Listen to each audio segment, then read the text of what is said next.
시작 기도로 주님 기도 바치도록 합시다. 성부와 성자와 성령의 이름으로. 아멘. 하늘에 계신 우리 아버지, 아버지의 거룩히 인하시며 아버지의 나라가 오시며 아버지의 뜻이 하늘에서와 같이 땅에서도 이루어지소서. 오늘 저희에게 일용할 양식을 주시고 저희에게 잘못한 일을 저희가 용서하오니 저희 죄를 용서하시고 저희를 유혹에 빠지지 않게 하시고 악에서 구하소서. 아멘. 성부와 성자와 성령의 이름으로. 아멘. 예, 안녕들 하셨죠? 이제 오늘부터 미사학교 초급반, 중급반을 이수하신 분들을 위해서 상급반을 합니다. 어떻게 보면 이 상급반 과정은 조금 너무 고급이라고 말할 수도 있고, 여태까지 이렇게 성경 공부를 시도한 것은 딴 데서는 찾아볼 수 없었던 것 같아요. 근데 이런 방식의 성경 공부를 선택한 이유는 우리가 너무 그 성경을 공부할 때 비현실적인 차원으로 접근하기 때문에 그렇습니다. 그래서 이 상급반 과정을 이수하시면서 성경을 생활화하는 계기가 되셨으면 좋겠어요. 뭐 목소리 들으면 아시겠지만 제가 좀 감기 몸살이 걸린 관계로 오늘은 서론을 좀 길게 할 수가 없고요. 이 책 받으셨죠? 그 다음에 이것은 교재예요. 그러니까 책이라고 그럴 땐 이걸 보시고 교재라고 할 땐 이걸 보시면 되겠어요.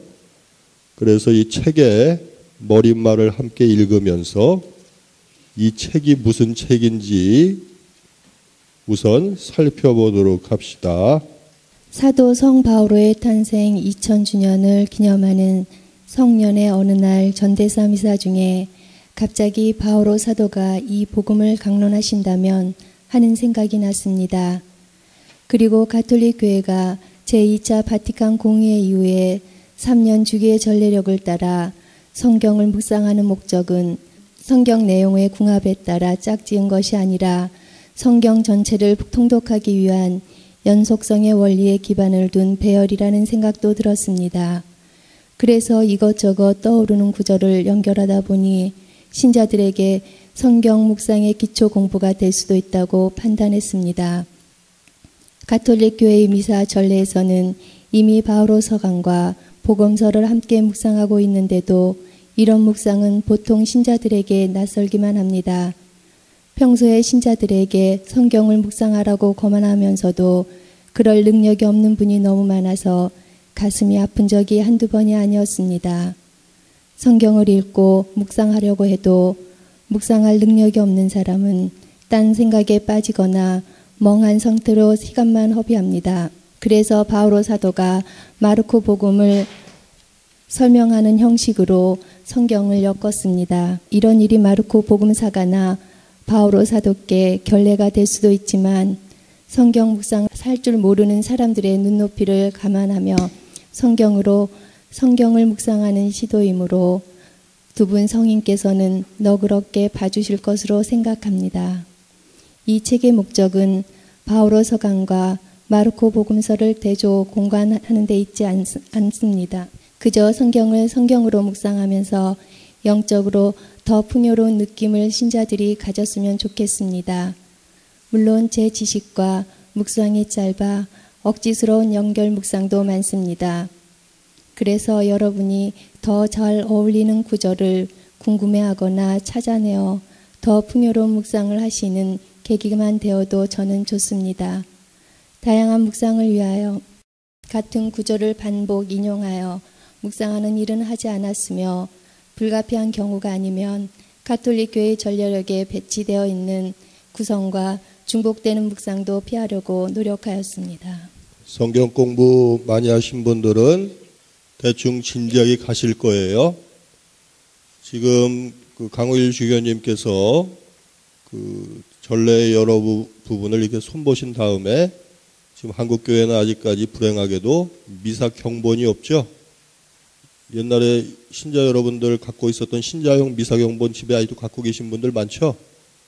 그거를 찾아보시면은 전래 성경이 어떻게 배치되어 있는지를 알 수가 있죠. 그래서 평일날은 홀수 짝수, 그 다음에 주일은 어떻게 돼 있죠? 옛날에 ABC라고 그랬지만 지금은 가나다라고 하죠. 그래서 여기저기 다니시면서 뭐 성경 공부하신 분들은 그런 기본적인 상식은 다 알고 계실 거예요. 그래서 그런 내용을 지금 이 자리에서 공부할 필요는 없어요. 그것은 여러분이 인터넷만 찾아봐도 얼마든지 알 수 있고 또 책 한 권만 사서 읽어도 다 알 수 있는 내용이에요. 그런 건 기본적으로 깔고 그 다음에 우리가 무엇을 해야 하는지 공부하는 게 이 상급반 과정입니다. 그래서 첫 번째 이 머릿말에서 주목해야 될 점은 연속성의 원리예요. 제2차 바티칸 공의회에서 말씀의 전례를 만들 때 지금 여기 머릿말에 나오죠? 연속성의 원리. 이게 뭐냐면은 한번 읽기 시작하면 가능하면 계속 읽는다는 거예요. 그런 의도가 결국 어떻게 반영이 된 거예요? 가해. 첫 번째는 뭐를 계속 읽어요? 뭘 읽어요? 마테오복음을 계속 읽죠. 나에는 마르코 복음을 계속 읽는 거예요. 그게 연속성의 원리죠. 그리고 평일 독서를 볼 때 바오로서간 로마서다. 그러면 로마서를 어떻게 읽어요? 계속 읽어요. 그래서 3년 주기로 통독을 하게 만들어 놓은 게 전례력이죠. 근데 제가 볼 때는 그때 이제 그 성경을 평생 동안 연구한 그 학자들, 옛날 말로 하면 교부나 마찬가지죠. 그분들이 모여서 상의할 때 뭐가 고민이었을 것 같아요. 신자들 눈높이에 맞추어서 결국 대중적인 선택을 한 거죠. 3년에 한 번 성경을 통독하게 하자라는 목표를 세우고 전례력을 그렇게 짰지만 전문가들의 마음속에서는 무슨 생각이 났을 것 같아요. 이 복음 말씀에는 이 독서가 딱인데 이렇게 짝짓기를 못 해놓고 세팅을 딱 해놓으면은 쫙 되는 건데 그 원칙에 어긋나기 때문에 그렇게 할 수가 없는 거죠. 그래서 그런 세팅은 언제 해놓은 거예요? 대축일 날, 큰 첨례 날은 그렇게 세팅을 해놓은 거예요.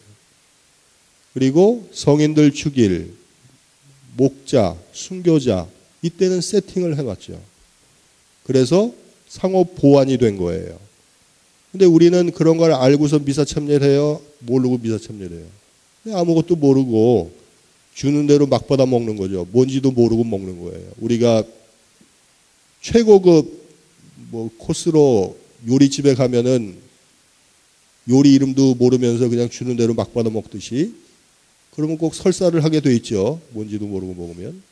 그렇게 그냥 함부로 말씀을 섭취하면 어떻게 되겠어요? 탈이 날 수밖에 없는 거예요. 그래서 평상시에 우리 가톨릭 신자들이 성경 공부를 나름대로 하긴 했으니까 여기저기서 성경 구절을 인용은 하는데 그 수준을 보면 제가 볼 때는 여호와의 증인하고 차이가 별로 없어요. 자기 혼자 묵상해가지고는 한계가 있다 이거예요. 왜 그렇게 됐을 것 같아요? 어디서 주워 들은 건 많은데 자기 삶이 녹아 들어가지 않고 검증된 바가 없어요. 그러면 검증되는 건 어떻게 검증이 돼야 될 것 같아요? 아니 공식 전례가 있잖아요. 그러면 죽은 사람을 위로할 때는 어떤 구절을 선택하면 될 것 같아요? 장례미사 때 쓰이는 성경 구절 쓰면 될 거 아니에요. 그 다음에 내가 아는 가족이나 지인이 세례를 받았다. 어떤 구절을 인용해서 선물 포장지에 쓰면 될 것 같아요. 카드에 이럴 때. 아니 세례성사 때 쓰는 성경 구절 중에 하나 고르면 될 거 아니에요. 그런 생각은 전혀 못하죠. 그냥 자기가 알고 있는 뻔한 구절들만 딴 사람들이 다 쓰는 구절만 계속 쓴단 말이에요. 그래서 내가 결혼을 준비한다든지 내 장례 미사를 대비한다든지 내 회갑 잔치를 준비할 때 미사를 차리고 싶다.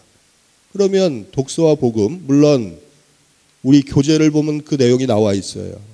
근데 어떻게 하면 좋겠어요? 자기가 미사를 만들 수도 있잖아요. 내가 제일 좋아하고 내가 지금 환갑이 됐으니까 이 구절을 묵상하고 싶다 할 때 복음을 그럼 딱 박아놓고 그거에 어울리는 독서를 정하고 그거에 어울리는 시편으로 입당송부터 쭉 화답송 다 하면 되잖아요. 그걸 토대로 해서 본기도 쓰고 봉헌기도 쓰고 영성채우기도 쓰면 되잖아요. 감사송이라고 해서 못 쓸 게 뭐가 있어요. 근데 그렇게 쓰는 게 사제들에게는 허용되어 있는데 여러분에게는 허용이 되어 있진 않아요. 그러니까 그렇게 써서 신부님께 부탁을 하면 신부님이 들어주시면 그걸로 미사도 할 수 있고 안 들어주셔도 자기 혼자 간직해도 그만이죠. 자기 혼자 그걸 기도 재료로 써도 그만이에요. 묵상하면 되잖아요. 그래서 그런 작업을 성직자에게만 떠미는 것은 바보 같은 짓이에요. 그건 가톨릭 교회의 성경 공부를 귀족화하는 거예요. 여러분들이 해야 되는 거예요. 평신도들이 그걸 해야지 교회가 발전하는 거지. 그건 신부님들이 알아서 할 일이라고 이렇게 밀어버리면 안 돼요. 그래서 이렇게 성경으로 미사를 만드는 일이 얼마나 중요한지 아셔야 될 거예요. 그 다음에 이 머릿말에서 또 한 가지 주목해야 되는 것은 그 다음 장에 나오는 시놉시스라는 단어예요. 여러분들 공관복음 공부하신 분들은 이 이야기 들어봤죠? 한꺼번에 본다는 거죠. 그러니까 마테오, 마르코, 루카복음은 공관 같이 비교해서 차이점을 또 공통점을 대조해서 볼 수 있다. 그래서 공관 대조예요. 그걸 시놉시스라고 하는데 이것은 학문을 하는 사람들에게는 필요하지만 그리고 그 복음서의 특성을 드러내는 데는 필요하지만 이것도 생활화하는 묵상은 아니에요. 그냥 성경에 대한 지식만 늘어날 뿐이에요. 그래서 성경에 대한 지식이 늘어나서 그걸 위험하게 쓸 수도 있어요. 여러분들 주변에 똑똑한 사람 많지만 똑똑한 사람 중에 부정부패에 연루된 사람 굉장히 많죠. 감옥 가보면 하다못해 소매치기들도 얼마나 똑똑한지 알아요? 네? 그게 머리가 좋다고 해결되는 것도 아니고 지식이 많다고 해서 인간이 훌륭한 것도 아니에요. 그래서 이렇게 단순히 성경을 머리로 접근하는 방식이 아니라 어떻게 전례를 생활화하느냐 그 테마를 이번에 공부하는 겁니다. 그래서 우리가 꼭 기억해야 되는 것은 우리가 미사에 대해서 초급반, 중급반 계속 공부했었죠? 이 미사를 지금 우리가 공부하는 방식으로 정의를 하면은 미사는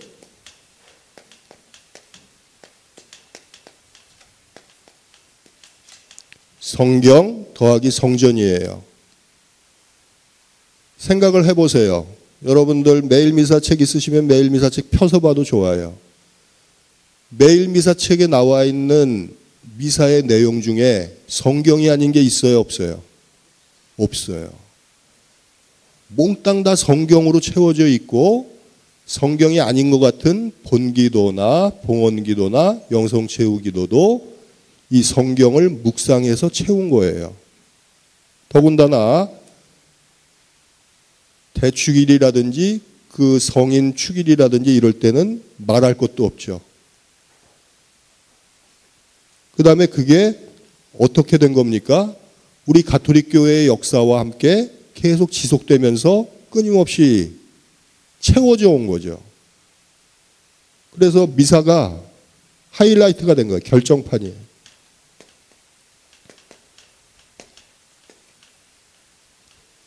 성경이 성전을 빛나게 하지만 성전은 성경을 보호해 온 거예요.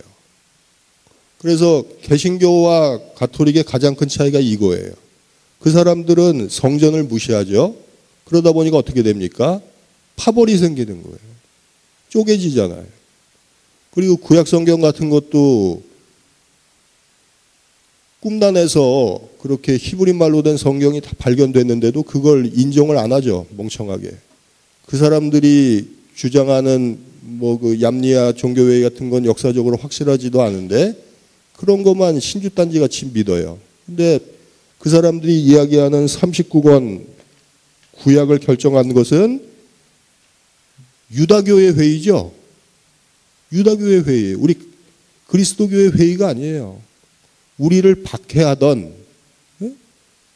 바리사이들이나 이런 사람들이 모여서 히브리 말로 된 성경만 인정을 했는데 이게 뭘로 뒤집힌 거예요? 꿈단에서 뒤집혔죠?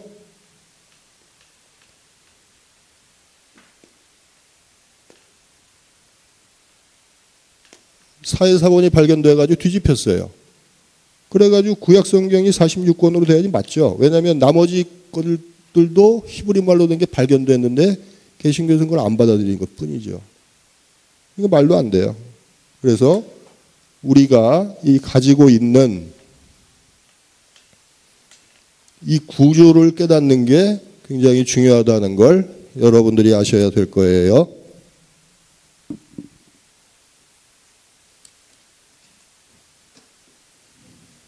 그래서 공적인 전례에서 쓰이는 용례를 공부하는 겁니다. 케이스를 공부하는 거예요. 막연하게 성경을 갖고 이렇게 저렇게 공부하다 보면은 삼천포로 빠지고 끼워 맞추기 묵상이 돼요. 여러분들 한번 생각을 해봐요. 뭐 마테오복음을 공부한다. 그럼 마테오복음 펴자마자 뭐 족보 그리고 묵상 나누라고 그래. 그럼 무슨 얘기 나와? 우리 집 족보는 뭐 어쩌고 저쩌고. 아니 그게 무슨 상관이에요 그게. 근데 뭐 짜내라고 그러니까 뭐 치약 짜듯이 짜다 보면 뭐 개소리하게 돼 있는 거죠 결국. 그게 성경에서 어떻게 바로 이렇게 묵상이 나와요. 뭐 이게 자기 그게 어떻게 섞여요. 어? 아주 저기 고단수의 묵상 전문가면 모를까. 여러분들에겐 그건 불가능한 건데 자꾸 그렇게 말도 안 되는 묵상을 시킨단 말이에요. 성경 공부들이. 그건 잘못된 거예요. 오히려 케이스를 배워야죠. 케이스를. 여러분들 저기 뭐예요. 무슨 학문이거나 현실에서 케이스가 중요한 거예요. 그게 어떻게 적용됐느냐를 배워야지 케이스를 모르면 아무것도 못해요. 그래서 우리가 배우는 건 그런 케이스들을 배우는 거니까 성경 구절로 생각을 하는 훈련을 한다고 생각하세요. 그래서 이 성경 구절은 이런 데서 쓰였구나. 그러면 나는 이럴 때 이걸 쓸 수 있겠구나. 그렇게 자기 삶하고 연결을 시켜야 되겠어요. 그래서 미사를 나중에는 스스로 만들 수 있는 그런 계기가 됐으면 좋겠어요. 그래서 제가 뭐 미사를 이렇게 만들어 드리는 게 아니에요. 아시겠죠? 여러분들이 스스로 미사를 만들어야 됩니다. 그러면 마르코복음 1장 읽어보도록 하죠. 세례자 요한의 설교. 하느님의 아드님 예수 그리스도의 복음의 시작. 이사야 예언자의 글에 보라 내가 내 앞에 내 사자를 보내니 그가 너의 길을 닦아 놓으리라. 광야에서 외치는 이의 소리. 너희는 주님의 길을 마련하여라. 그분의 길을 곧게 내어라 하고 기록된 대로 세례자 요한이 광야에 나타나 죄의 용서를 위한 회개의 세례를 선포하였다. 그리하여 온 유다 지방 사람들과 예루살렘 주민들이 모두 그에게 나아가 자기 죄를 고백하며 요르단 강에서 그에게 세례를 받았다.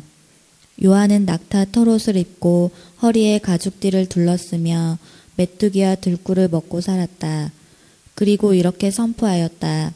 나보다 더 큰 능력을 지니신 분이 내 뒤에 오신다. 나는 몸을 굽혀 그분의 신발끈을 풀어드릴 자격조차 없다. 나는 너희에게 물로 세례를 주었지만 그분께서는 너희에게 성령으로 세례를 주실 것이다. 예, 마르코 복음은 거두절미하고 그냥 복음의 시작 이렇게 시작을 하죠.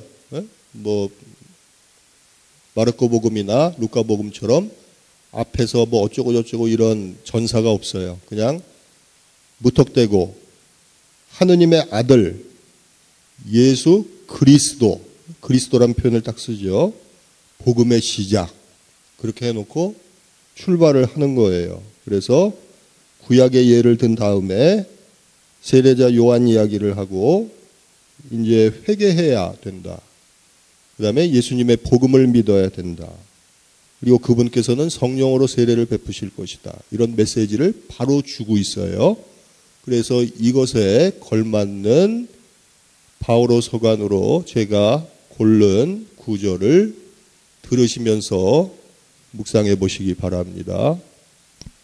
중요한 단어 같은 게 들리면은 밑줄을 쳐놓는 게 좋아요. 우리 주 예수 그리스도의 아버지 하느님께서 찬미 받으시기를 빕니다. 하느님께서는 그리스도 안에서 하늘의 온갖 영적인 복을 우리에게 내리셨습니다. 세상 창조 이전에 그리스도 안에서 우리를 선택하시어 우리가 당신 앞에서 거룩하고 흠없는 사람이 되게 해주셨습니다. 사랑으로 예수 그리스도를 통하여 우리를 당신의 자녀로 삼으시기로 미리 정하셨습니다. 이는 하느님의 그 좋으신 뜻에 따라 이루어진 것입니다. 그리하여 사랑하시는 아드님 안에서 우리에게 베푸신 그 은총의 영광을 찬양하게 하셨습니다. 우리는 그리스도 안에서 그리스도의 피를 통하여 속량을 곧 죄의 용서를 받았습니다. 이는 하느님의 그 풍성한 은총에 따라 이루어진 것입니다. 하느님께서는 이 은총을 우리에게 넘치도록 베푸셨습니다. 당신의 지혜와 통찰력을 다하시어 그리스도 안에서 미리 세우신 당신 선의에 따라 우리에게 당신 뜻의 신비를 알려주셨습니다. 그것은 때가 차면 하늘과 땅에 있는 만물을 그리스도 안에서 그분을 머리로 하여 한데 모으는 계획입니다. 만물을 당신의 결정과 뜻대로 이루시는 분의 의향에 따라 미리 정해진 우리도 그리스도 안에서 한 몫을 얻게 되었습니다. 그리하여 하느님께서는 이미 그리스도께 희망을 둔 우리가 당신의 영광을 찬양하는 사람이 되게 하셨습니다.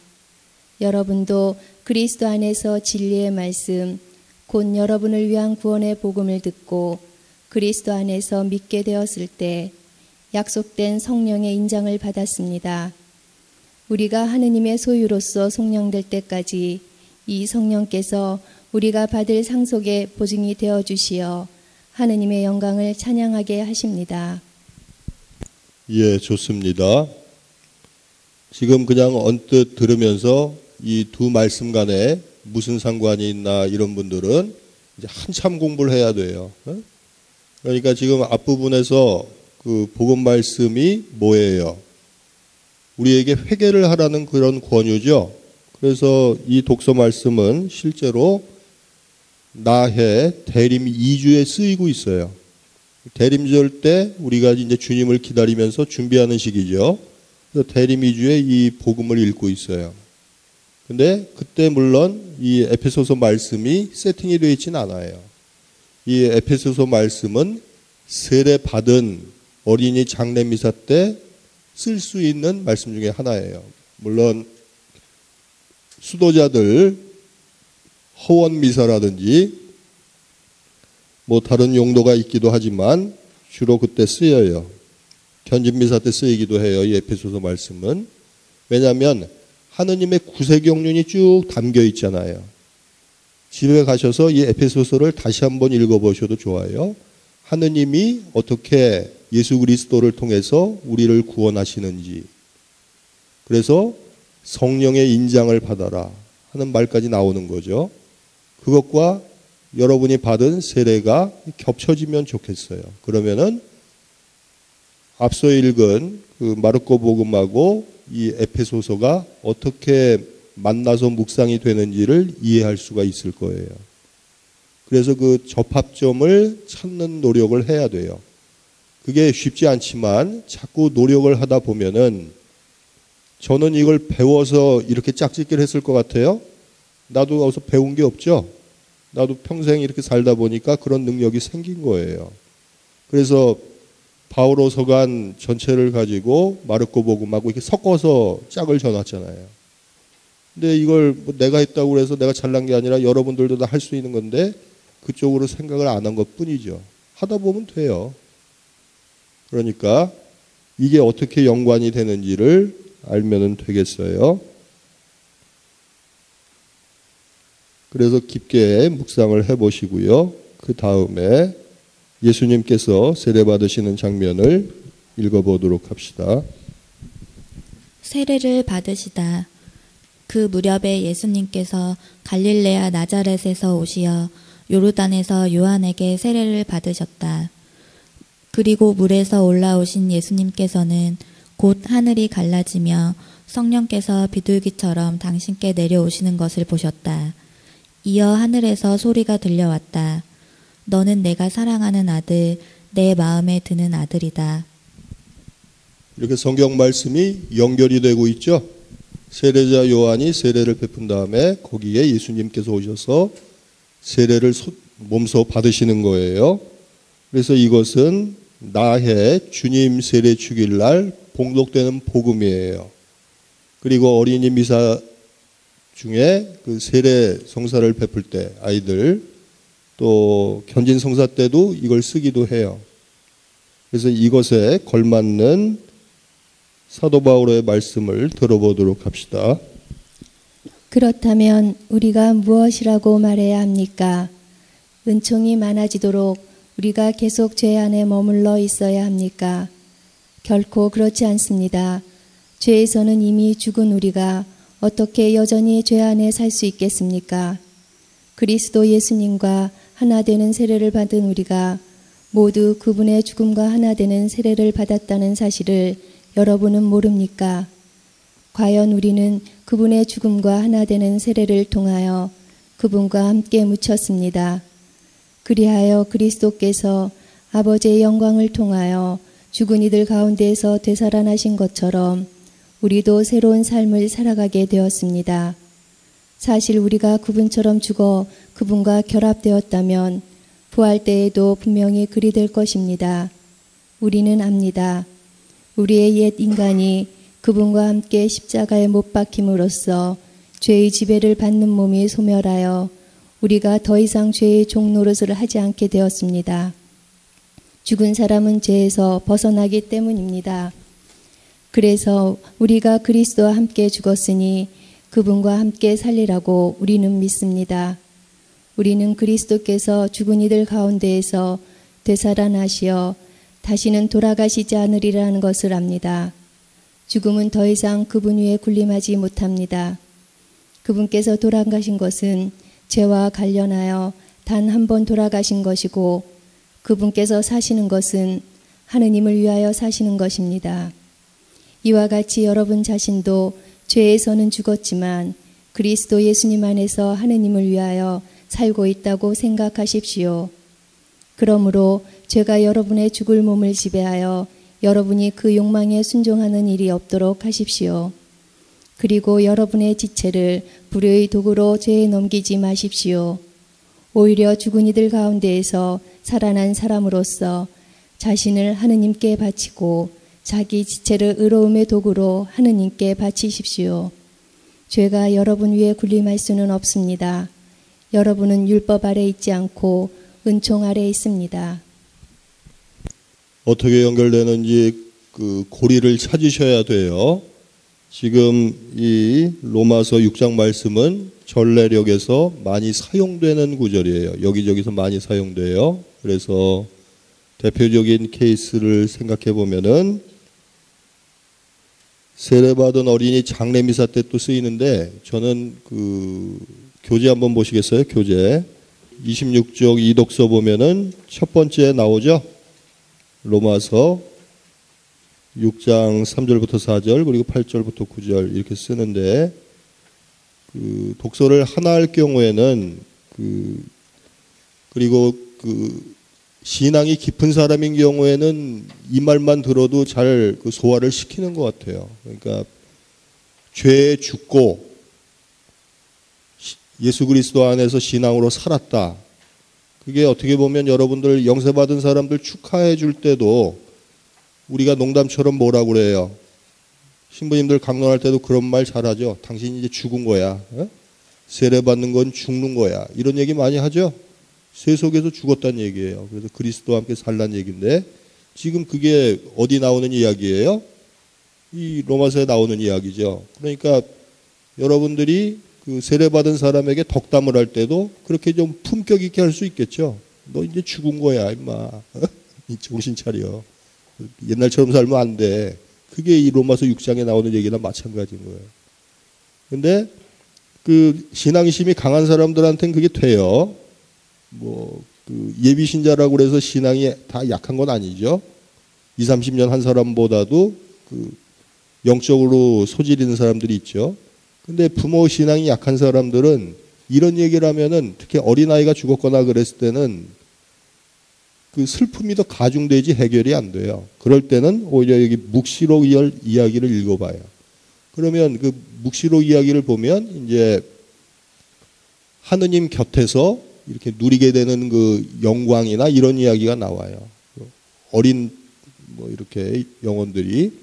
그러니까 지금 이 어린이 장례를 보면은 여기 쓰이는 게 벌써 일독서 그러면 애가 이사. 근데 애가 같은 건 너무 슬프고 그다음에 부활 시기 때 쓰도록 되어 있지만 묵시록을 꼭 부활 시기 때만 쓸 필요는 없어요. 신부님이 허락하시면 딴 미사에서도 쓸 수 있어요.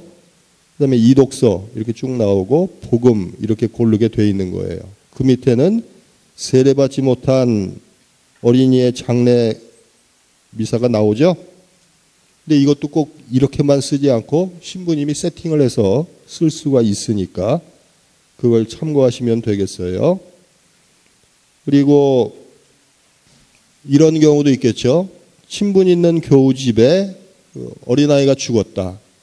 그러면 모여서 기도하려고 하는데 성경 구절은 그래도 하나 읽어야 될 거 아니에요. 성가 읽은 다음에 그럼 성경 구절을 못 읽을 거예요. 그러면 여기 있는 26쪽에 나와 있는 성경 구절을 쭉 보고 그 다음에 하나를 골라가지고 가서 위로가 될 만한 말씀을 읽어주면은 그게 도움이 되면 도움이 됐지 손해가 되겠어요? 생뚱맞은 거 맨날 자기가 좋아하는 구절 그거 갖고 가가지고 읽으면 뭐해? 그럼 개신교 신자들하고 다를 바가 없잖아요.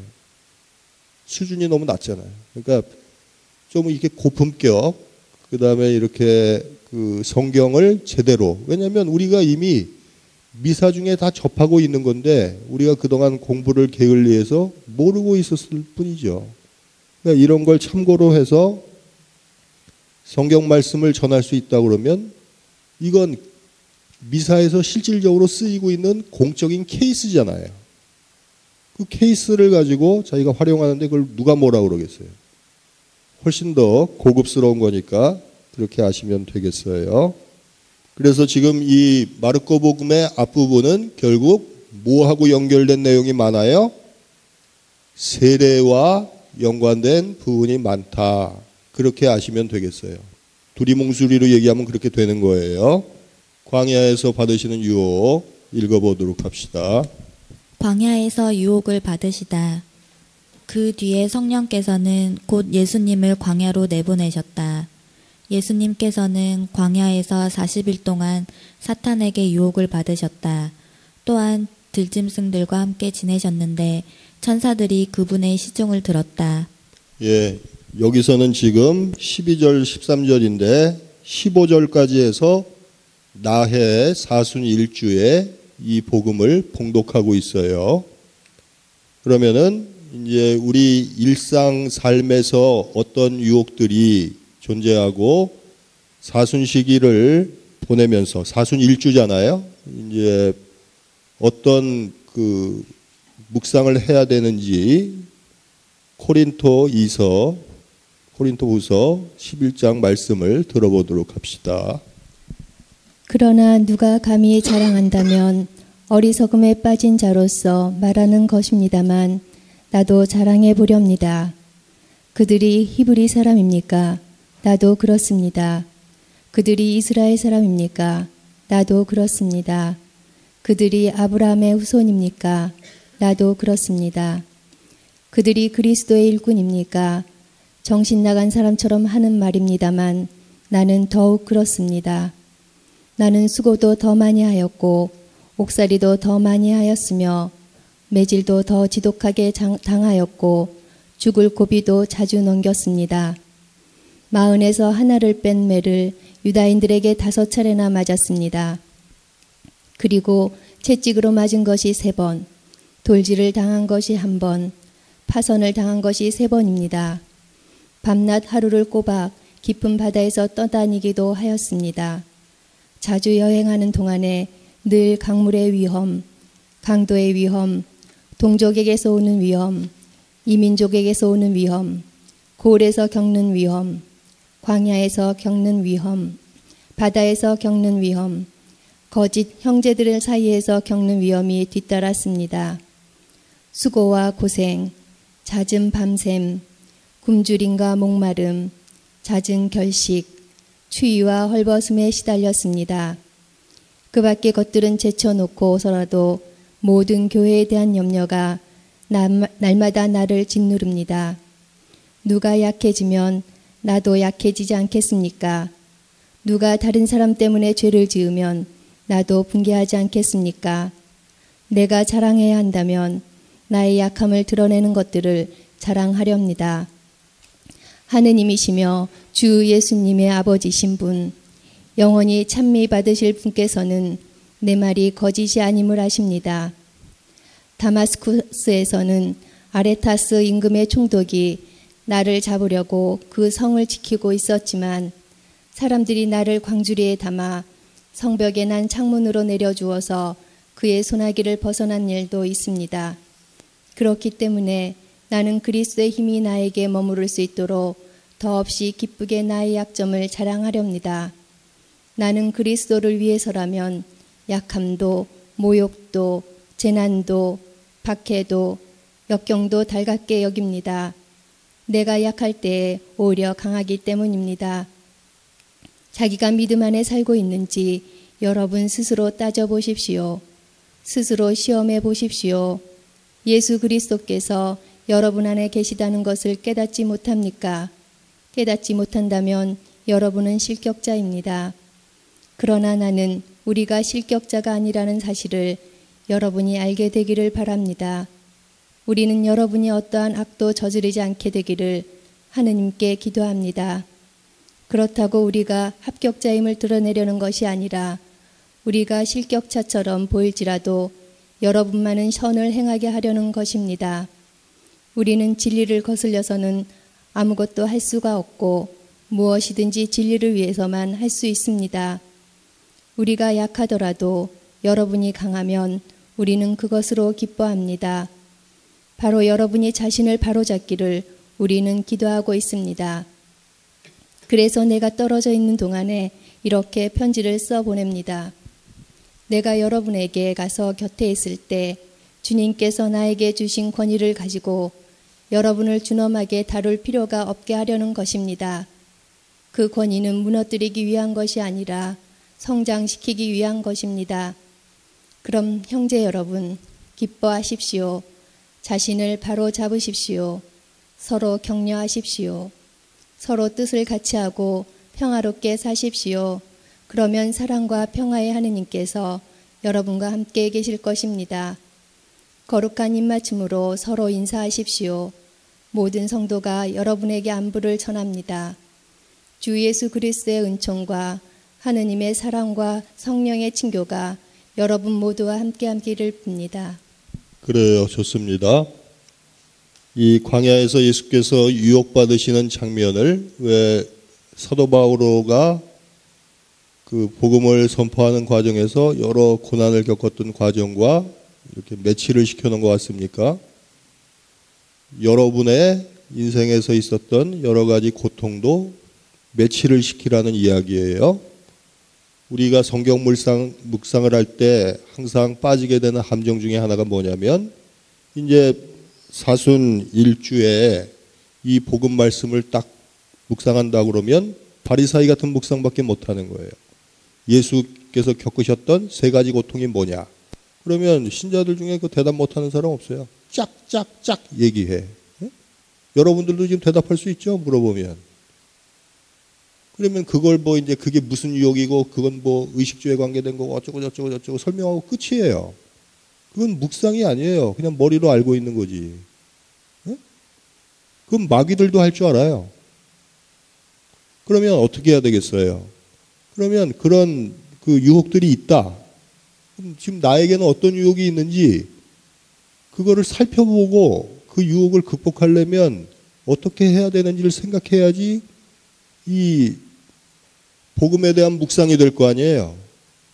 그래서 지금 뭘 갖다 대놓은 거예요? 바오로 사도가 겪으셨던 걸 갖다 대놓은 거죠. 그러니까 이 양반은 어떻게 한 거예요? 자기 약점을 자랑하고 실격자가 되지 않으려고 합격자가 되기 위해서 진리만 생각하고 이렇게 쭉 써놓으셨잖아요. 그래서 이 말씀을 쭉 읽으면서 오히려 그 광야에서 그 유혹을 당하신 예수님께서 바치셨던 기도와 섞이는 듯한 이 사도 바오로의 고백이 하나가 되는 느낌, 그런 느낌을 가졌으면 좋겠어요. 그리고 여러분들이 그 사순절을 시작하면서 무언가 결심을 쓴다면 그것도 성경에 가까운 내용이 될 수도 있겠죠. 나의 성경이 될 수도 있죠. 그래서 나중에는 최종 목표가 뭐예요? 내 삶을 쭉 쓰면 성경이 돼야죠. 욥기가 되든지 제일 좋으면 뭐가 돼야 되겠어요? 내가 살아온 걸 쭉 썼더니 사도행전이 됐어. 얼마나 좋아. 근데 그런 건 왜 꿈을 안 꿉니까? 드림을 가져야죠. 그럼 꿈을 가져야지. 그게 가톨릭 신자의 삶이에요. 그러니까 그런 걸 포기하면은 그거는 이미 실격자예요. 왜 자기가 사도라는 걸 망각합니까? 여러분들 평신도 사도직 그렇게 얘기하는데 그 사도가 딴 사도예요? 같은 사도 아니에요. 그러니까 그런 의미를 되새기라고 이렇게 갖다 붙여놓은 거예요. 예수께서 당하신 유혹, 그 다음에 사도 바오로가 이렇게 고난을 당하면서 어떤 유혹을 당하셨겠어요? 그러면 여기서 뭐가 생각이 나야 돼요? 내가 겪었던 유혹, 내가 지금 겪고 있는 유혹이 생각이 나서 이게 하나로 묶어져야지 복음 묵상이 되는 거죠. 알겠죠? 그 다음에 갈릴레아 전도를 시작하시다. 갈릴레아 전도를 시작하시다. 요한이 잡힌 뒤에 예수님께서는 갈릴레아에 가시어 하느님의 복음을 선포하시며 이렇게 말씀하셨다. 때가 차서 하느님의 나라가 가까이 왔다. 회개하고 복음을 믿어라. 예, 이제 예수님께서 공생활을 시작하시는 장면인데 이 앞부분하고 그러니까 그 12절부터 15절까지를 사순일주에 묵상하고 이 14절, 15절만 따로 잘라서 묵상하는 그 전례 케이스는 없어요. 근데 내용은 다르죠. 예수님께서 광야에서 유혹을 받으신 다음에 곧바로. 근데 거기서 변수 하나는 뭡니까? 요한이 잡혀서 그렇게 됐어요. 그래서 이제 예수님께서 그 지금 앞부분에서 나왔던, 그러니까 예수님에게 세례를 베풀었던 요한이 이제 순교한 다음에 그 바톤을 이어받아서 예수께서 이제 복음을 바로 선포하시는 거죠. 요한이 선포했던 건 뭡니까? 이제 성령으로 세례를 베푸실 분이 오신다 그랬는데 이제 예수님께서 전면에 등장하시는 거죠. 그래서 때가 찼다. 그러니까 쉽게 얘기하면 뭐예요? 내가 왔다. 이거죠, 이제. 주인공이 등장한 거예요. 그래서 하느님의 나라 가까이 왔다. 그건 본인 당신 자신이 하느님 나라라는 얘기고 회개하고 복음을 믿어라. 이렇게 간단하게 잘라서 말씀을 하고 계세요. 그래서 그거에 어울리는 에베소서 3장 말씀 들어보도록 합시다. 하느님께서 당신의 힘을 펼치시어 나에게 주신 은총의 선물에 따라 나는 이 복음의 일꾼이 되었습니다. 모든 성도들 가운데에서 가장 보잘것없는 나에게 그러한 은총을 주시어 그리스도의 헤아릴 수 없는 풍요를 다른 민족들에게 전하고 과거의 모든 시대의 만물을 창조하신 하느님 안에 감추어져 있던 그 신비의 계획이 어떠한 것인지 모든 사람에게 밝혀주게 하셨습니다. 그리하여 이제는 하늘에 있는 권세와 권력들에게도 교회를 통하여 하느님의 매우 다양한 지혜가 알려지게 되었습니다. 이는 하느님께서 우리 주 그리스도 예수님 안에서 이루신 영원한 계획에 따른 것입니다. 우리는 그리스도 안에서 그분에 대한 믿음으로 확신을 가지고 하느님께 담대히 나아갈 수 있습니다. 그러므로 내가 여러분을 위하여 겪는 환난 때문에 낙심하는 일이 없기를 바랍니다. 이 환난이 여러분에게는 영광이 됩니다.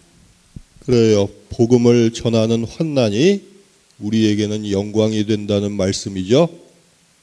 그래서 이렇게 멋진 말씀을 바오로 사도가 남겨주셨고, 이것은 그 예수 성심 대축일 날 부분 채용을 해서 쓰이고 있어요. 그러니까 예수님 마음하고 똑같다는 얘기죠. 사도 바오로가 품으셨던 마음을 예수 성심 대축일 날 묵상을 하는 거예요. 그러니까 예수님께서 때가 차서 하느님의 나라가 다가왔다, 회개하고 복음을 믿어라 하고 말씀하실 때 그 심정이 어떤지를 사도 바오로가 말씀하고 계시다고 알아들으면 되겠죠. 그러면 이걸 묵상해서 우리가 복음을 전하려고 할 때 어떤 준비 기도로 이 말씀을 쓴다든지, 아니면은 어떤 내가 선교하고 싶은 사람이 있다, 뭐 시어머니라든지 며느리라든지 뭐 여러 가지 가족 중에 누가 될 수도 있고 가까운 사람 중에 누구를 할 때 지향을 두고 기도하면서 이 에페소서 말씀과 이 마르코 복음 묵상을 번갈아 가면서 묵상할 수도 있겠죠. 단순히 미사 만들기만이 묵상이 다가 아니에요. 자기 삶에서 복음 선포가 필요로 할 때, 말씀을 전하고 싶을 때 그 지향을 갖고 묵상할 수 있겠죠. 그러면 여러 가지 어려운 일이 있더라도 내가 복음의 일꾼으로, 이 보잘것없는 내가 쭉 나오잖아요. 말 한마디 한마디가 어떤 것 같아요. 그래서 이 사도 바오로의 말씀이 살아서 춤을 추듯이 내 삶을 활보할 수 있게 만드는 게 중요한 거죠. 그래서 환난을 겪어도 낙심하는 일이 없고 이 환난이 여러분에게는 영광이 된다고, 그렇게 사도 바오로가 복음 선포의 과정을 말씀해주고 계신 거죠. 그럼 그 다음에 어부 네 사람을 제자로 부르시는 장면을 묵상해 봅시다. 어부 네 사람을 제자로 부르시다. 예수님께서 갈릴레아 호숫가를 지나가시다가 호수에 그물을 던지고 있는 시몬과 그의 동생 안드레아를 보셨다. 그들은 어부였다. 예수님께서 그들에게 이르셨다. 나를 따라오너라. 내가 너희를 사람 낚는 어부가 되게 하겠다. 그러자 그들은 곧바로 그물을 버리고 예수님을 따랐다. 예수님께서 조금 더 가시다가 배에서 그물을 손질하는 제베데오의 아들 야고보와 그의 동생 요한을 보시고 곧바로 그들을 부르셨다. 그러자 그들은 아버지 제베데오를 사꾼들과 함께 배에 버려두고 그분을 따라 나섰다. 그래요. 이 복음 말씀은 전례력에서 많이 쓰이지는 않아요. 목자 공통이라고 그 뒷부분에 보면은 있는데, 이제 거기서 뭐 글라렛 주교 축일날 뭐 이럴 때 쓸 수 있고, 지금 우리 전례력에서는 연중 3주, 역시 나해죠. 나해 연중 3주에 쓰이고 있어요. 그러니까 이제 그 연속성의 원리에 의해서 이제 쭉 나갈 거예요, 여기서부터. 그러면 이와 연관돼서 제가 짝짓기해 놓은 바오로 사도의 말씀을 들어서 묵상을 연결시켜 보시기 바랍니다. 형제 여러분, 여러분이 부르심을 받았을 때를 생각해 보십시오. 속된 기준으로 보아 지혜로운 이가 많지 않았고 유력한 이도 많지 않았으며 가문이 좋은 사람도 많지 않았습니다. 그런데 하느님께서는 지혜로운 자들을 부끄럽게 하시려고 이 세상의 어리석은 것을 선택하셨습니다. 그리고 하느님께서는 강한 것을 부끄럽게 하시려고 이 세상의 약한 것을 선택하셨습니다. 하느님께서는 있는 것을 무력하게 만드시려고 이 세상의 비천한 것과 천대받는 것, 곧 없는 것을 선택하셨습니다. 그리하여 어떠한 인간도 하느님 앞에서 자랑하지 못하게 하셨습니다. 그러나 하느님께서는 여러분을 그리스도 예수님 안에 살게 해주셨습니다. 그리스도께서는 우리에게 하느님에게서 오는 지혜가 되시고 의로움과 거룩함과 속량이 되셨습니다. 그래서 성경에도 자랑하려는 자는 주님 안에서 자랑하라 고 기록되어 있습니다.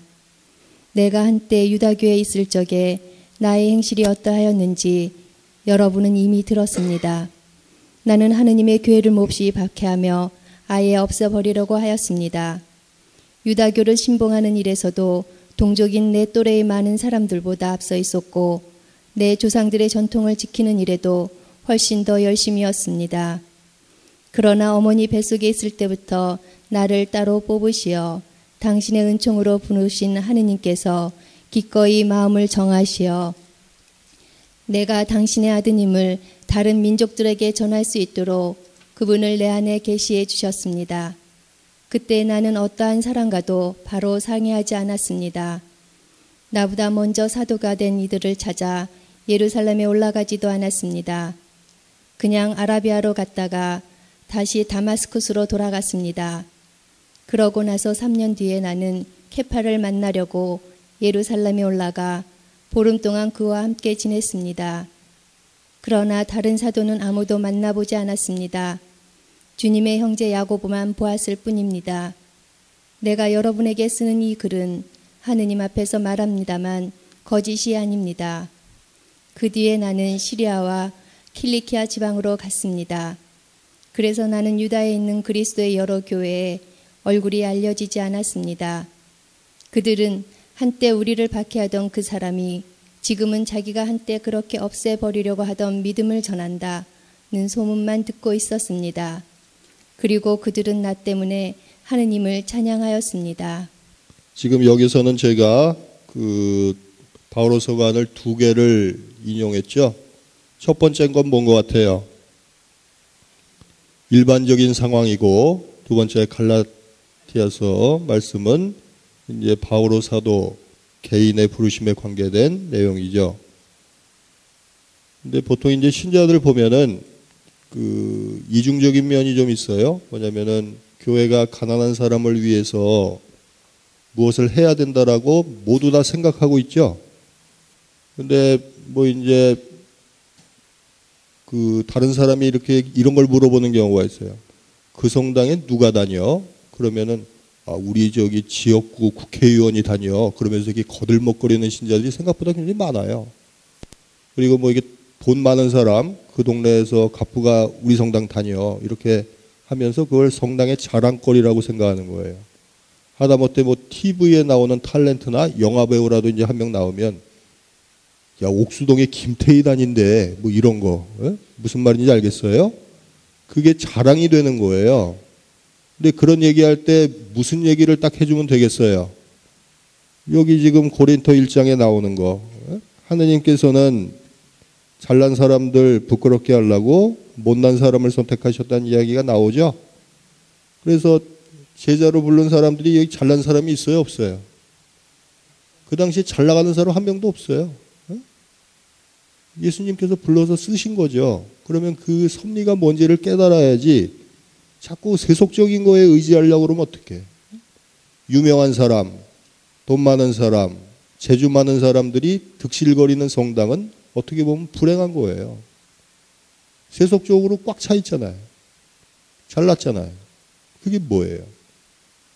근데 이제 뭘 사업을 추진하려고 하고 계속해서 교회가 뭘 발전하려고 하면 그러니까 세속적인 잣대를 갖고 그걸 발전의 척도로 삼다 보면은 그렇게 잘난 사람들이 필요하죠.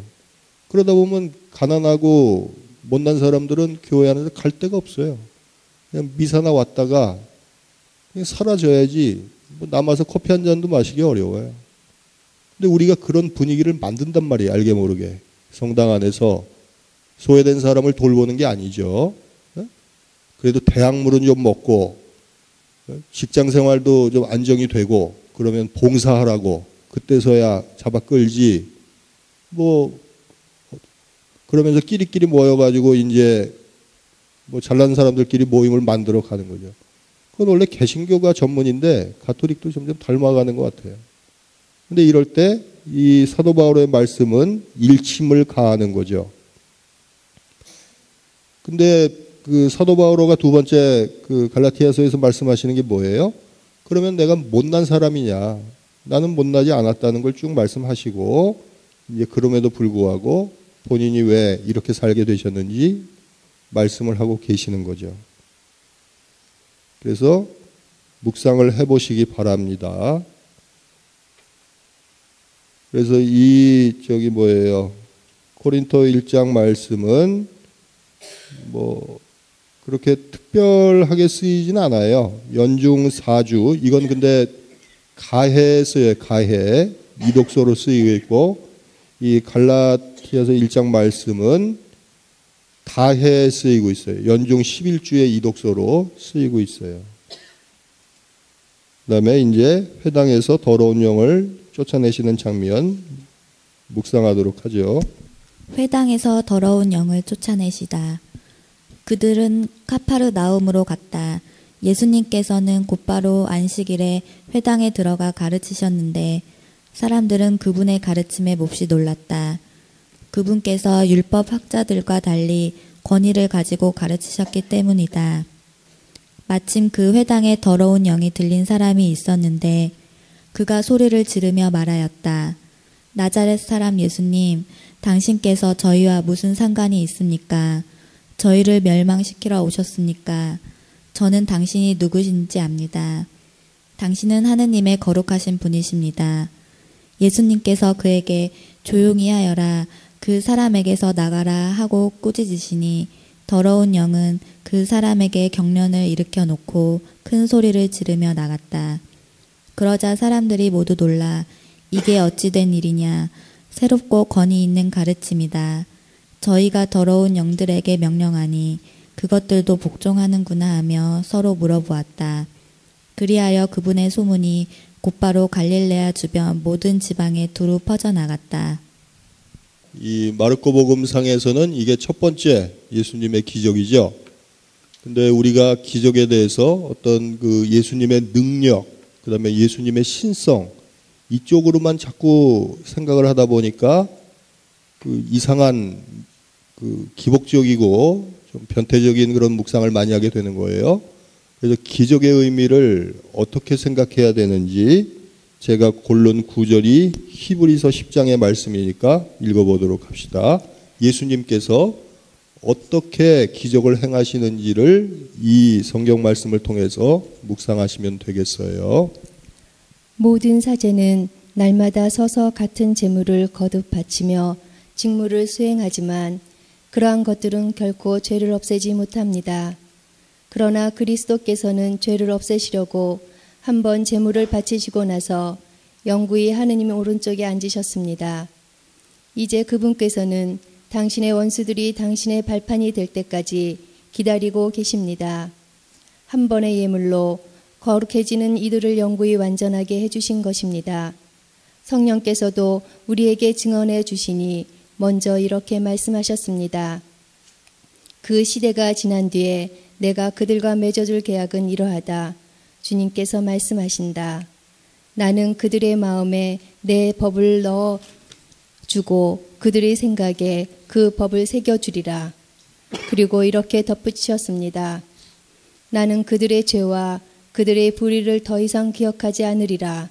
이러한 것들이 영소된 곳에는 더 이상 죄 때문에 바치는 예물이 필요 없습니다. 그러므로 형제 여러분, 우리는 예수님의 피 덕분에 성소에 들어간다는 확신을 가지고 있습니다. 그분께서는 그 휘장을 관통하는 새롭고도 살아있는 길을 우리에게 열어주셨습니다. 곧 당신의 몸을 통하여 그리해 주셨습니다. 우리에게는 하느님의 집을 다스리시는 위대한 사제가 계십니다. 그러니 진실한 마음과 확고한 믿음을 가지고 하느님께 나아가시다. 우리의 마음은 그리스도의 피가 뿌려져 악에 물든 양심을 벗고 깨끗해졌으며 우리의 몸은 맑은 물로 말끔히 씻겨졌습니다. 우리가 고백하는 희망을 굳게 간직합시다. 약속해 주신 분은 성실하신 분이십니다. 서로 자극을 주어 사랑과 선행을 하도록 주의를 기울입시다. 어떤 이들이 습관적으로 그러듯이 우리의 모임을 소홀히 하지 말고 서로 격려합시다. 여러분도 보다시피 그날이 가까이 오고 있으니 더욱더 그렇게 합시다. 우리가 진리를 깨닫고서도 일부러 죄를 짓는다면 죄를 용서받기 위하여 바칠 수 있는 제물이란 남아있지 않습니다. 그러니까 기적의 의미를 한마디로 잘라서 이야기하면 뭡니까? 그리스도의 피예요. 그걸 공짜라고 생각하면 굉장히 곤란한 거예요. 예수님은 잘났으니까 그냥 무슨 엿 깎아먹는 것처럼 아주 쉽게 손바닥 뒤집듯이 기적을 베푸셨다고 생각하면 안 돼요. 그건 여러분들이 실제 생활에서도 체험하죠. 여기 여자분들 많으시니까 대부분 수유의 경험이 있으시죠. 그러면 애한테 젖 먹일 때 아파요, 안 아파요? 아파도 생명을 먹이는 거죠. 그렇게 먹여야 되잖아요. 예수님도 마찬가지예요. 그렇게 기적을 베푸시는 거죠. 근데 그걸 애들이 고마운 걸 알아요, 몰라요? 젖 먹고 큰 애들이. 그냥 젖은 저절로 나온다고 생각하는 거예요. 그게 우리가 하느님한테 갖고 있는 사고방식하고 똑같아요. 기적은 그냥 공짜라고 생각하는 거예요. 그냥 함부로 막 해도 된다고 생각하는 거예요. 아버지들 돈 벌어올 때도 그거 얼마나 힘들게 벌어온 돈이에요. 근데 애들이 그 고마운 거 알아요? 모르잖아요. 똑같아요.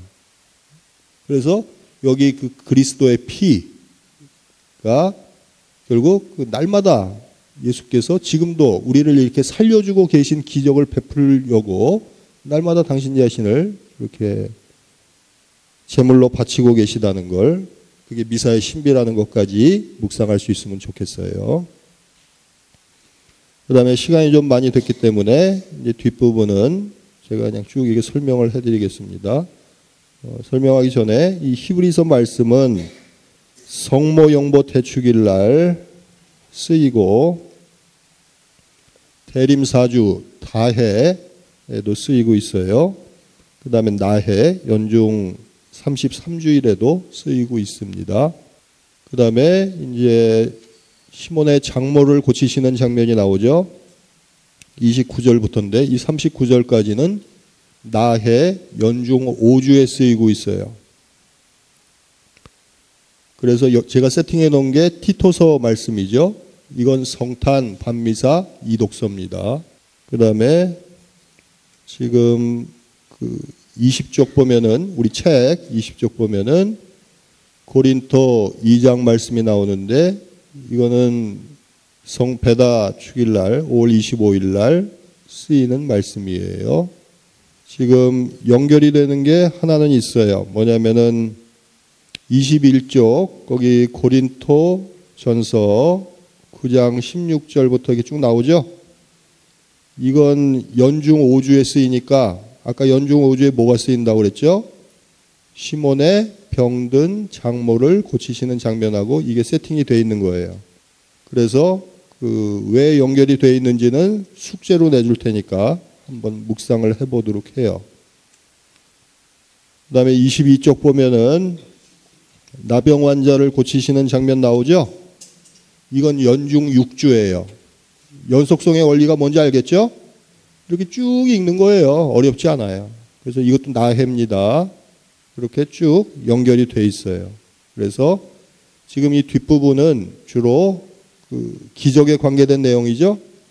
그래서 지금 제일 중요한 거 히브리서 말씀은 읽었고, 그 다음에 부속적인 설명들, 티토서에 나오는 말씀은 이제 기적에 대한 어떤 찬사죠.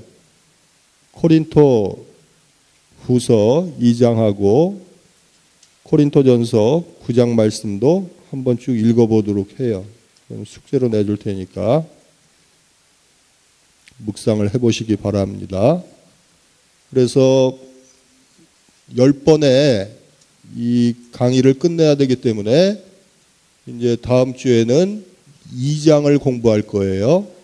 그러니까 2장에 대해서 이렇게 쭉 예습을 해보시기 바라요. 이렇게 예습을 해야지 제가 드리는 말씀을 좀 더 쉽게 알아들으실 수 있을 거예요. 그러면 오늘 강의한 것과 평상시의 신앙에 대해서 궁금한 거 있으시면 질문하셔도 되겠습니다. 마침 기도로 영광송 바치도록 하겠습니다. 영광이 성부와 성자와 성령께 성부와 성자와 성령의 이름으로. 네, 수고들 하셨습니다.